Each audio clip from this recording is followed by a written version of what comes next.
thank you all. I want to start by simply saying a big thank you for having me here, and to the student TEDx group. I really appreciate it.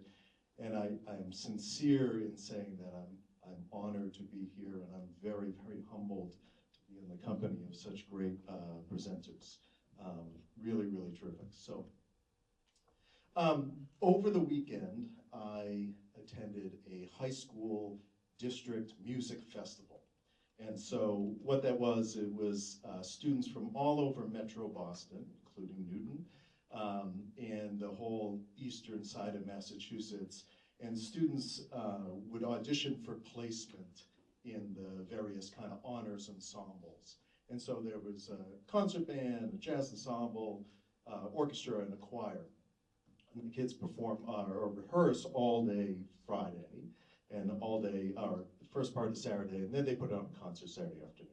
As you can imagine, really, really terrific music making. So I was there for the duration, and when it got to the choir performance, which is at the end of the day, there was an amazing choir director. Now, I regrettably cannot remember his name, but he's a professor of music at Hofstra University on Long Island. And he was phenomenal at getting music out of these students. Truly, truly amazing. But really what struck me about him was something that he said when he was talking to the audience and offering his thanks and whatnot. Excuse me, he said, you know, the purpose of the arts are to pursue truth and beauty. The purpose of the arts are to pursue truth and beauty. And that really resonated with me. And not because that's something that's new or foreign to me. I really believe that in my core. It was just so refreshing to hear it. And I would argue, in this day and age, we could use a lot more truth and beauty. And so it had particular meaning. So let's talk for a second. So what are the arts? When we talk about the arts, we're talking about visual art, we're talking about music, dance, theater, and literature. And then we think about, okay, well, who are the artists? And I'd argue that anyone who, you know, has a major part of their life, whether it's a hobby or if it's a career where they, you know, dedicate time and energy to pursuits in one of these areas, that makes you an artist. The more complex question is what ultimately makes you an artist. Not just be an artist, but what makes you an artist. So I want you to stop and think for a second. Think of the arts as its own discipline. And then think of it in comparison to other disciplines out there. The study of medicine, study of engineering, carpentry, whatever it is that you could do or dedicate your time to doing. Think of the arts in its own way in comparison to those. And I'd argue that there's one really specific thing that is connected to the arts that is different than most of the other disciplines or areas you could devote your time. And it's actually a word. And it's a terrible, terrible word. It's an awful, destructive word. And the word that is often associated with the arts, unlike other areas, is talent. Now, I loathe that word. I loathe the word talent because anytime I hear the word talent, it immediately negates all the work that has gone in to create whatever it is or present whatever it is in the arts that a person or a group has done. Now, I appreciate when I hear it, people are kind in when they say it, but it always troubles me and gets under the skin. So when I hear someone say, oh, you know, you're so talented, or Mr. Young, your students are so talented, I know it comes from a good place, but really what I want to say is they're not talented, they're just incredibly, incredibly hardworking. So for example, like no one just kind of wakes up one day, they roll out of bed, they sit down and they look and there's a guitar over there.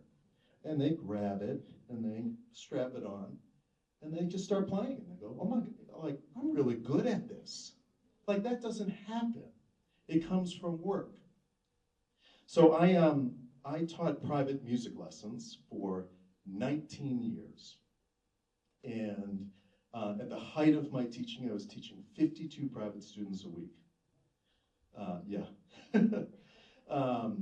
But I did that. Now, I didn't teach 52 for 19 years, but that was at the height.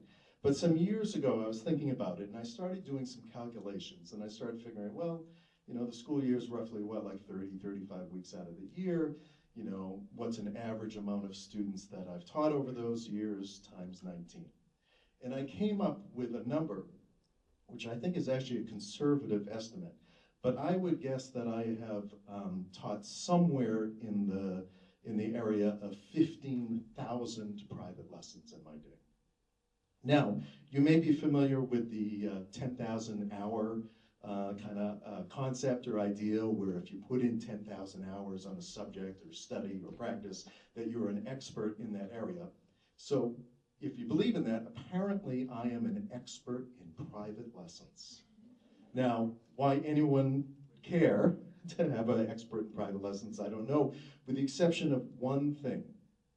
And that thing is that because I'm an expert in this area, it is without question at all that the students that I taught over those years, without fail, the ones who played the best, the ones who produced the most beautiful tone and had the most significant musical skills, were the ones who worked the hardest.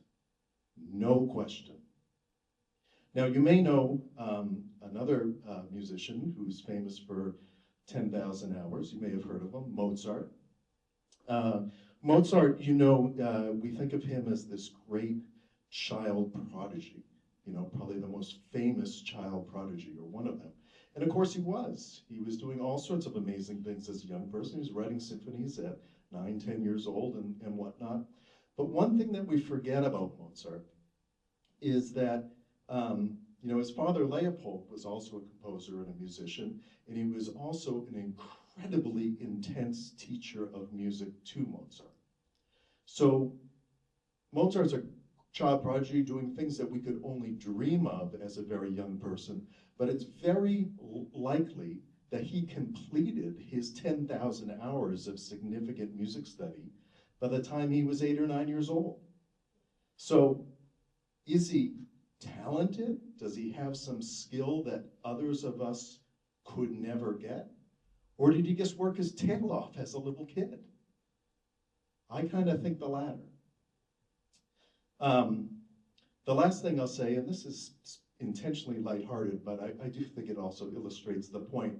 I was, for some years, I was a church choir director, and I was conducting a group in Needham one Sunday, and very, very sweet. It was after the service, and we're in the narthex, coffee hour, that sort of thing.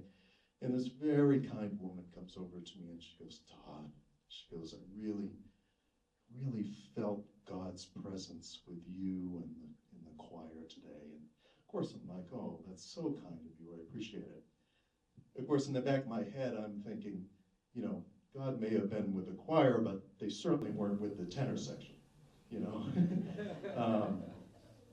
So let's table that discussion for a second.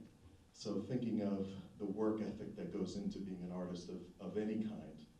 And then let's just think about schools for a second. Now, a couple disclaimers about, forgive me, about what I'm going to share. One, I am well aware that there are many types of learners out there. This is not a one-size-fits-all, and especially with young kids, learners come in every type of variety. Secondly, I have taught and worked in the Newton Public Schools right here at Newton North for 18 years, and I realize how privileged I am to work in a community that values the arts and supports the arts, and I have always felt valued and supportive in my role. But it's interesting when we think about arts education. So let's think about kids, just kind of your you know, kind of general population kid, and let's think of them as just like little people, you know, like the little weebles, toddlers, you know, that sort of age, and think of a preschool. If you think about what a preschool is, a preschool really is the ultimate arts academy. The only thing you do in preschool is arts.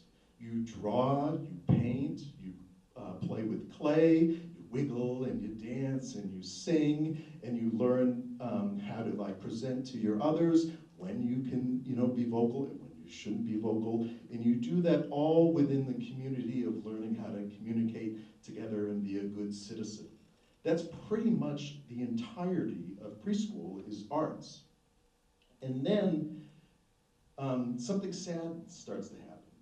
Once we get into elementary school, and of course there's compulsory things and we're learning arts and it's all good, but as the years progress, and this is what I've coined as the arts are not for me syndrome, and it happens in many, many sort of ways.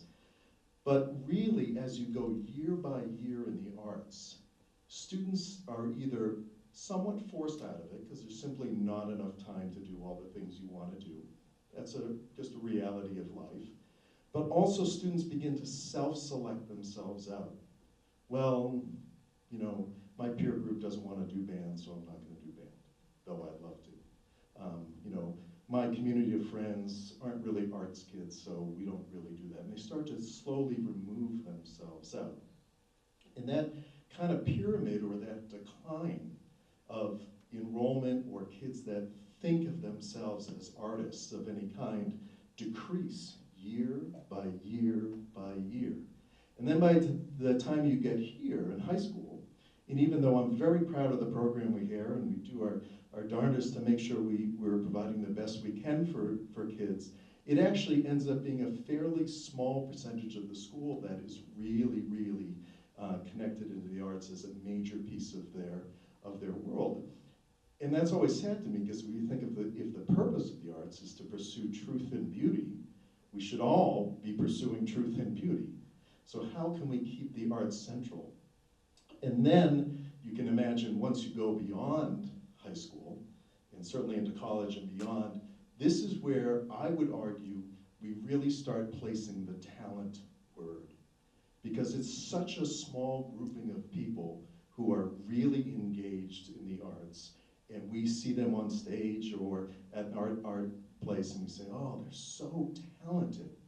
But what I don't want you to forget is the tens of thousands of hours of study that they have worked to get to that spot. It's unbelievable how hard these people work and the intellect they have to do what they do. Staggering. So, my charge for us all as we move on, and I close up my little talk here, is that next time you're at an art exhibit, or next time you're at a play, or whatever it is, instead, and if you're lucky enough to see one of the artists, I would encourage you not to say, you're so talented. Rather, I would encourage you to say, thank you. Thank you for working so hard so that I was able to pursue my own sense of truth